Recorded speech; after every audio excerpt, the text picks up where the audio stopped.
ಬಡವ ಎಲ್ಲ ಮನೆ ಭಿಕ್ಷೆ ಕೇಳಕ್ಕೆ ಹೋಗ್ಯಾನ. ಲೇ ಕುಂಡೆ ಕಟ್ತೀನಿ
ಮಾಡ್ಕೊಂಬಾರಪ್ಪ ಕೊಡ್ತೀನಿ ಅಂತ ಹೇಳಿ ಒಂದು 10,000 ರೂಪಾಯಿ ಊಟ ಕೊಡ್ತೀನಿ ಅಂತ ಹೇಳಿ ನೀವೇ ಏನು ಕೊಡ್ಲಿ ಅವ್ರ ರೆಕಾರ್ಡಿಂಗ್ ಮಾಡ್ತಾರೆ ಮಾಡ್ಲಿ.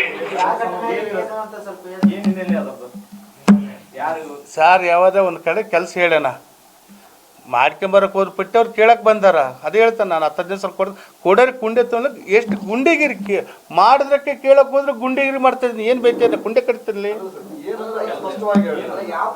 ಸರ್ ಯಾವುದೇ ಒಂದು ಸೂಕ್ಷ್ಮ ಹೇಳಿರ್ತಾರೆ ಸರ್ ಇದು ಮಾಡಪ್ಪ ಒಂದು 10,000 ಸ್ವಲ್ಪ ಕೊಡ್ತಂತ ನಿಮಗೆ ಗೊರ್ತೈತೆ ಅದನ್ನ ಕೆಲಸಗಳು 108 ಇದಾವ ಇದ್ರಾಗ ಏನು ಹೇಳ್ಬೇಕಾಗತ್ತೆ ಹೇಳು.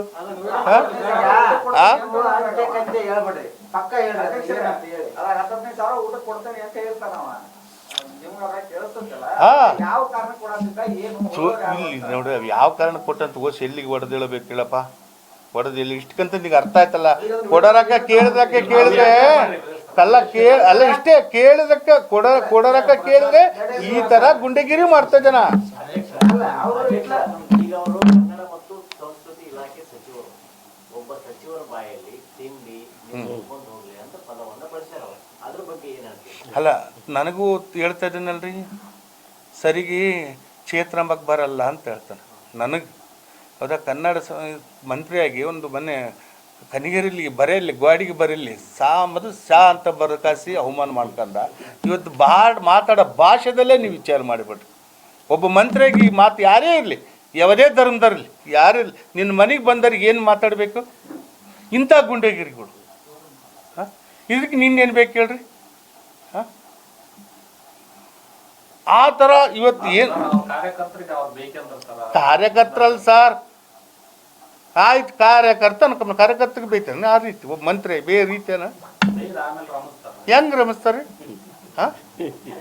ಮತ್ತು ನಿಮ್ಮಂತರ ಬರ್ಬೇಕು ರಮ್ಸಕ ಅವರಿಂದ ಆಗಲ್ಲ ನಿಮ್ಮಂತರ ಬರ್ಬೇಕು ರಮ್ಸಕ ಎಲ್ಲ ಇದೆ ನೋಡ್ರಿ ಹಾಕ್ತೀನಿ ಸರ್ ಅಲ್ಲ ನಮ್ಮ ನೋಡ್ರಿ ಸರ್ ಇವತ್ತು ಮಂತ್ರಿ ಮಾಡಿದಂಥ ಯಾವ ಅಟ್ರಾಸಿಟಿ ಕೇಸ್ಗಳು ಈ ರೀತಿ ಬೇಯೋದು ಈ ರೀತಿ ಸುಳ್ಳು ಹೇಳೋದು